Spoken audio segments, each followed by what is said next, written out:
This thing should come to an end, isije kawa ni transition ya another serikali to another government. Kwa majina mimi naitwa Richard Rotara. Mimi nafanya na Kenyans for Justice hapa Eldoret. Na pia mimi ni mwanabiashara mkubwa. Pia mimi ni mheshimiwa. Kwa tukio lenye lilifanyika jana hapa, na sisi kama civil society tunalistumu sana. Kwa sababu unaona wamama vile walikuwa wanakujiwa na hawa vijana wa Kanjo kuwapiga. Ili hali ya kuwapiga hatujaelewa vizuri, lakini ukisikia janzo ja maneno hawataki hii vijana wa kuuza matunda, hizo vitu zao wanaita bang bang. So hizo vitu wanachukua, wacha niwaambie ukweli, hizo matunda wanachukua wanaenda kuifanyia biashara kwa mahoteli zingine hizo kubwa kubwa. So na mboga pia wananyang'anya wamama mboga wanaenda kuuza. Kwa hivyo sisi kama civil society tumejaribu kupembeleza hawa ili tukae na county government ya wazingizwa we as civil society ili tuelewane. Hawaziki, hawaambiriki. Sijui sasa tutafanya nini. Kitu tunasema ni hiki. Waambie wananchi mahali watawapeleka ili wapate suluhisho ya hii. La sivyo kupigana kuko miaka ijayo. Kwingineko mchana huu waziri wa mashirika waziri wa mashirika Simon Chelugui ameweza kutoa mwelekeo zaidi kuhusu hazina ya hasla inayoiwa kuweza kuwasaidia watu wenye biashara ndogo ndogo kuimarisha biashara zao. Tuangalie taarifa hiyo ya waziri.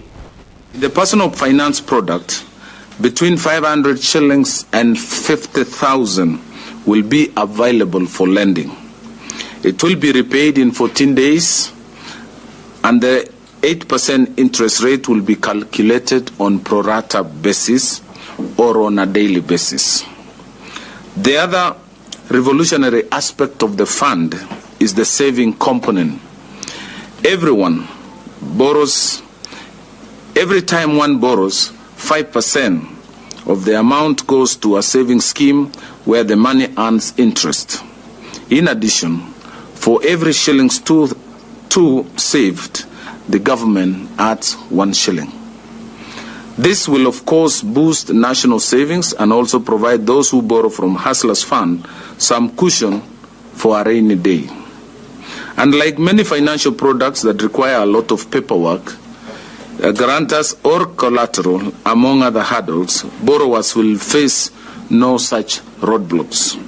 The finance will be assessed on our mobile network or our mobile numbers. The fund is working with the leading mobile network operators, Safaricom, Airtel, and Telcom, to deliver the funds. They are also setting up a joint call center that will disseminate information and respond to issues and questions of borrowers. We wish to inform the public to disregard all forms of communication inviting them to register for the fund on website or phone numbers. No registration is required, and all that will be required is to dial a code. I've already signed a request to CSICT to allow us to use a special code, short code. There will be no intermediaries. It will just be the hustler and his or her phone. That is on the first product. The second product, which is micro loan and SME loan and startups, we will work with the intermediaries, the banks, the SACCOs, the MFI, the chamas, and all forms of associations and collectives to deliver the Hustler Fund. So on this first product, we will work with people, will work with their phone numbers. They will use the short code, which will take them to a certain menu, which will lead you all the way to completion of the application and submission. And the same response will follow the same process in returning back, in loading the money in your phone. The fund will become active when the President launches it on 30th of November. We have seen media reports claiming that loan defaulters will be fined up to Kenya shillings 10 million. There is no such a thing. The penalties outlined in the regulations, which is the normal PFM regulations, targets fund officials who may embezzle or misappropriate or misapply the funds. It also targets those who may create fake websites and links and mislead members of the public to lying to them and ending up defrauding them. This is where the penalty applies. Na tukiachana na hayo mengine kwa kwamba waziri wa elimu Ezekiel Machogu anasema maandalizi ya mwisho yanafanywa kuweza kuhusiana na msimu wa mtihani wa kitaifa, akitaka wadau katika sekta ya elimu kuweza kushirikiana na serikali katika kufanikisha msimu huu. Machogu alizungumza alipozuru katika kaunti ya Kisumu na Kisii.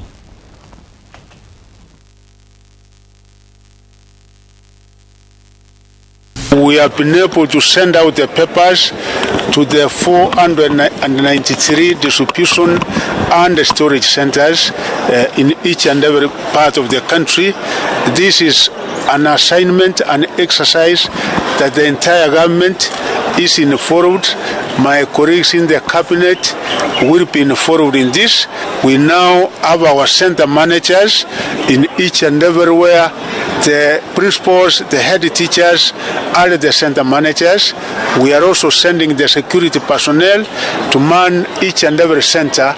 And this time round, we want to give that assurance to the Kenyans that the integrity process will not be compromised, and the parents in particular not to be very anxious, because as we open the schools on 23rd of January, our young ones who are doing that exam will be able to know whether they will be domiciled in primary or in secondary, following the report that will be made to His Excellency the President.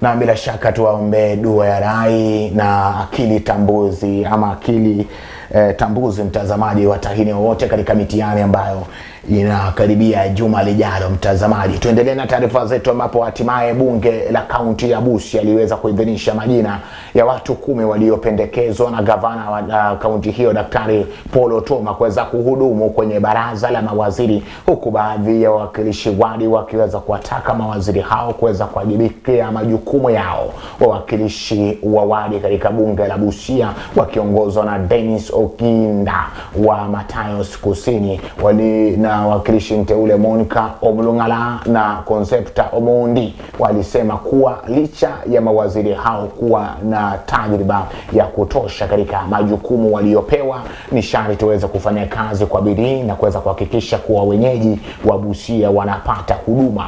Baadhi yao ni Andrew Nakitare, Beatrice Nahori, Peter Odima, Ole Kachuna Omuse, Andrew Mose, Paul Igwenye, Simplitenius Mukoki, Pamela Award, Night Wanyama, pamoja na wakili wa serikali ya kaunti ya Busia Innocent Omboko, huku wote wakitarajia kuweza kuapishwa hii leo.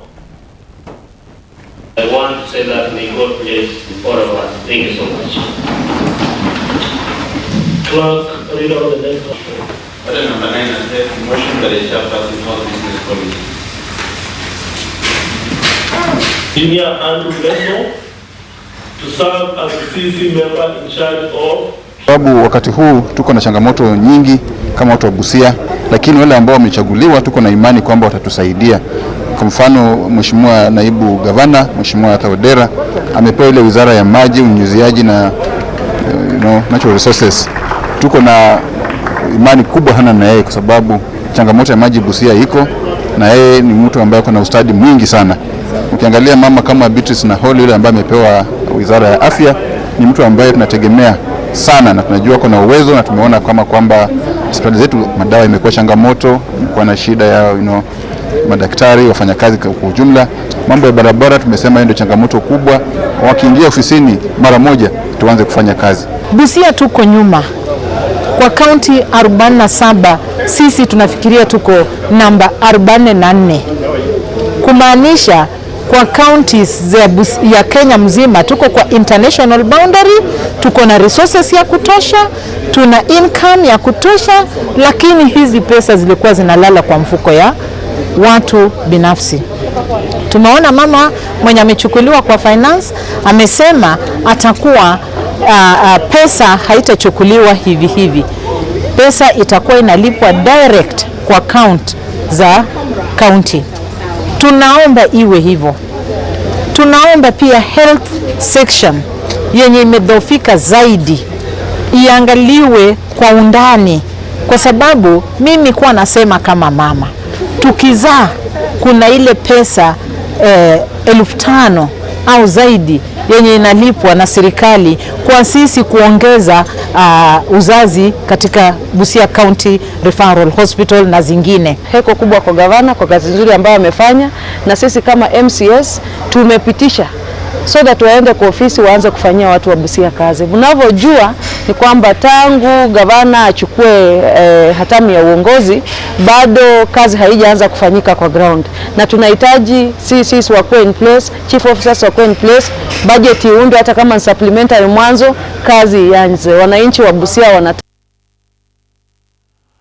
Na mbunge wa Kiambu John Njuguna Wanjiku amependekeza kuvunjiliwa mbali kwa bodi ya mamlaka ya ujenzi NCA kwa kukosa kudhibiti maporomoko ya ujenzi hapa nchini. Haya yanajiri baada ya majumba matatu kuporomoka katika kipindi cha wiki moja. Aidha, mbunge huyo pia ameweza kupendekeza mabadiliko ya sheria ili mamlaka hiyo iwe na uwezo wa kuweza kuchukulia hatua wanaosimamia mjengo duni na kuweza kubomoa majengo kama hayo. We are tired as Kenyans losing innocent life because of the construction, poor construction. Na hizi nyumba kuna watu wale wanakuja kuangalia, especially in Roka. Roka kuna nyumba nyingi sana. Wanashindaga hapa hivi. They are hungry of money. Sasa tutakuwa tukiuza mioyo yetu kwa pesa. So, serikali ichukue hatua na wale wanahusika. What are we going to do to stop this chaos? We must look at the act that formed the National Construction Authority, because if you know, apart from putting the sign that this construction this building is not okay, they don't have any other mandate, that they cannot be able to bring that buildings down. And it's quite unfortunate, but we have also a board that has been so reluctant at the National Construction Authority. So I believe there is a lacuna, and for us what we need to do is to amend the law. I believe so that we come up with more, we give NCA more power, so that when they realize that the building and the construction is not okay, they can be able to stop the building, and at the same time they use their professionalism to bring the building down. Because what has happened here, they had already put the sign, but no one was taking charge. No one, their mandate stops at that point. They had to go to court, get the court order so that they can be able to bring the building down. Turejele na tutupe jicho katika swala zima la elimu tena. Muungano wa wahasibu tawi la Nyanza uliweza kutoa wito kwa jamii kuweza kuwapa usaidizi watu wanaoishi na ulemavu katika jamii ili kuweza kuhakikisha kuhakikisha kuwa wanaishi maisha ya kuwatosheleza kama watu wengine katika jamii. Wakizungumza katika shule ya watoto wanaoishi na ulemavu wa akili ya Nyaricha, eneo bunge la Mugirango Magharibi, viungani mwa mji wa Nyamira, walipokea mchango wao wa viatu takriban tarakilishi na mashine ya kupiga chapa mtihani wa wanafunzi hao. Muungano huo uliweza kuwaomba viongozi wa kisiasa, wahisani na washikadau mbalimbali kuweza kusaidia katika ujenzi wa bweni katika shule hiyo ili kuweza kuwastiri wanafunzi haswa wa kike wanaonajisiwa wakienda nyumbani ama kwenda shuleni.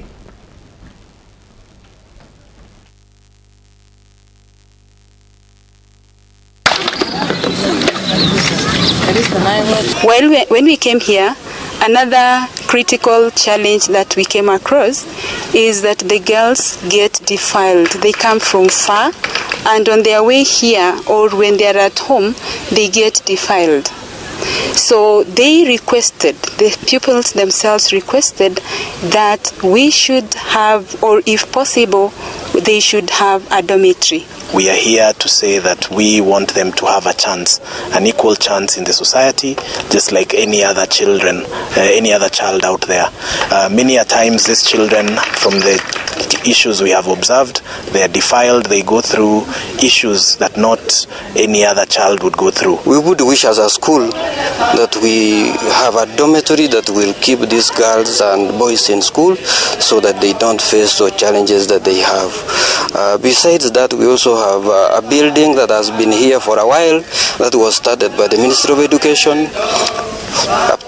Close to 10 years now, the building is not complete. It has developed some cracks, and I believe in a few days from now it might start developing more of them and maybe get spoiled in the end.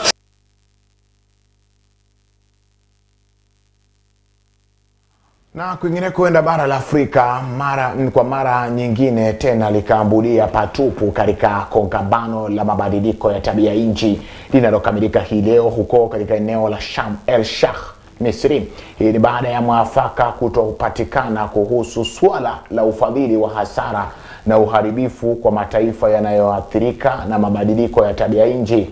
Maafisa wakuu wa kongamano hilo akiwemo rais wa COP27 Sameh Shoukry na katibu mkuu wa Umoja wa Mataifa Antonio Guterres wakiyataka mataifa yaliyostawi kuweza kutafuta suluhu kabla ya kongamano kukamilika.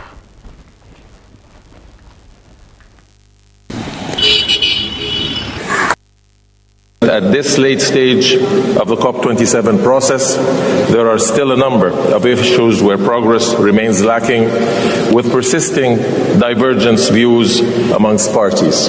The most effective way to rebuild trust is by finding an ambitious and credible agreement on loss and damage and financial support to developing countries.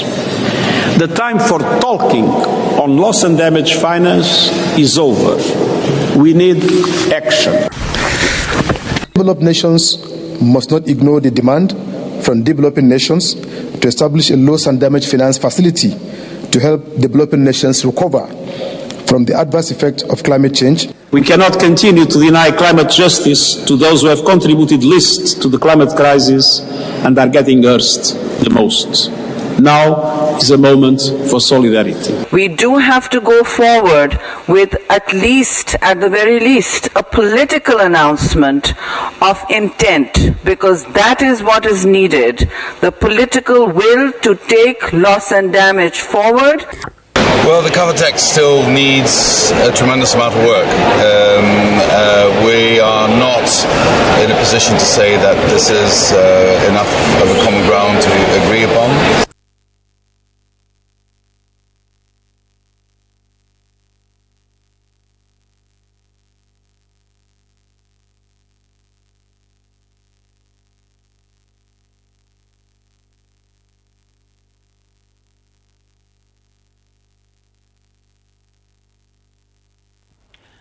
Na bila shaka mtazamaji, kumbe kuvalia saa kuongezi masaa. Dakika ni 30 baada ya saa 7. Nasema asante sana kwa kuweza kuwatazama runinga ya Magharibi kwenye habari zetu za Magharibi mchana wa leo. Sina budi kutamatisha taarifa hizi, manake hata mpishi hodari wanasema haogopi moshi, lakini moshi ukigeuka kuwa moto inabidi asalimu amri.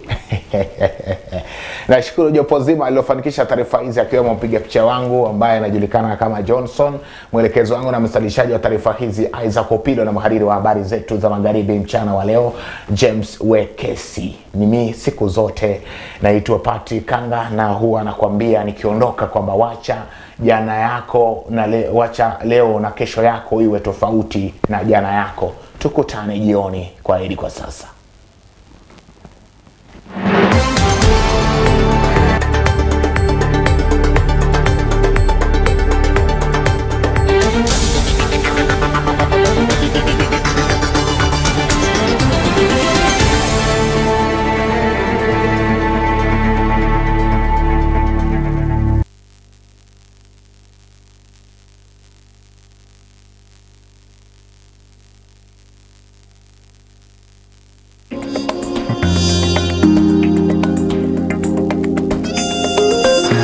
Looking for trendy and classic collection in ladies, gents, and children at affordable prices?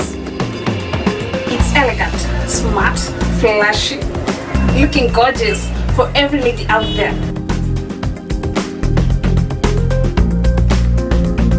Then Lollipop Boutique is the best place for you.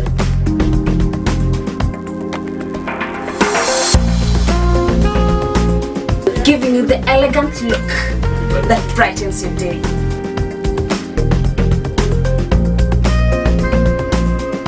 For your juicy outfit, visit Lollipop Boutique along Moi Street, Nasima House, ground floor, opposite Family Bank in Bungoma Town.